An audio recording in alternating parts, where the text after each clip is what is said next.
I have become a meme, a dead meme, and I've come to put that meme to rest. People are like, you make good content.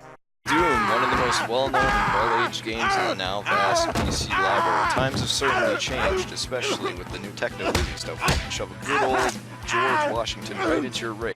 And I'm like, I don't. So I'm going to make more content, and you should have realized that your actions have consequences.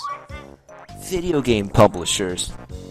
Anti-consumerism has become absolutely widespread across the industry. It's like polio, and how 50 years ago it was making everybody crippled. Except everybody's immune except developers and publishers.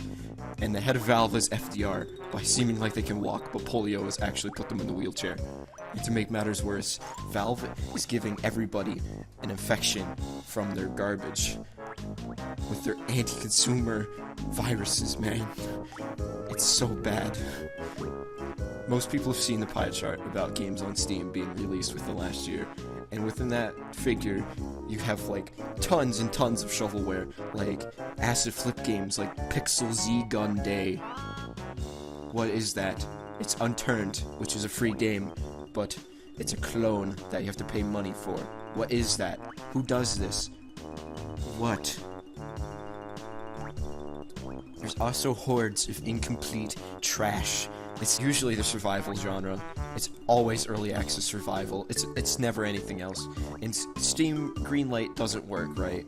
So surprise, let's do the only thing possible, and let's remove Greenlight and make a worse system where you just pay Valve and your game goes on Steam.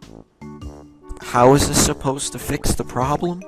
My parakeet could manage a web store better by jumping on the space bar over and over. Like, God, fix your life. This is smothering good games by small-time companies.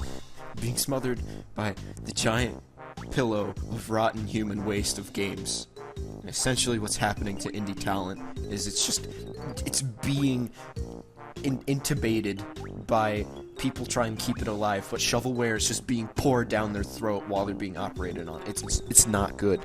This game, in literally years, is the long-awaited, ambitious, glorious, godly savor of games. The beautiful half-Dota card game. I fooled you.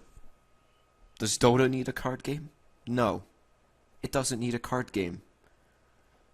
It was even announced in the Dota tournament with a crowd of Dota fans, and it was the most lukewarm reaction I've ever seen. It's like if they replaced Jimmy Fallon with a potato. Praise the sun. Trading cards. The PC market is far from being the only culprit. Consoles just as trash.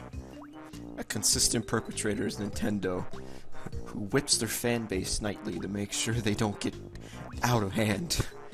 That they send their fan base to the gulag to do hard labor. Alright, I'm gonna be burned as a heretic at the stake, but I'm gonna say it. Breath of the Wild is not innovative at all. I mean, everything's new to the Zelda franchise, but there's nothing new to the industry. Like, play Dark Souls or Skyrim. It's the same thing. Don't get me wrong, I love Zelda. It's like my favorite series. I've beaten almost all of them, and I even enjoyed Breath of the Wild when I played it. I believe the game industry is on the verge of revolution. Similar to how the market changed after Atari 2600's ET was released. It's already started. People are getting angry what the companies are doing. It's coming out in articles. It's only a matter of time when the people realize that they have nothing to lose but their DRMs and their garbage. And when the Union of Soviet Socialist Publishers frickin' dies, when that happens, everything's going to be radically different. And it would be better for the consumer.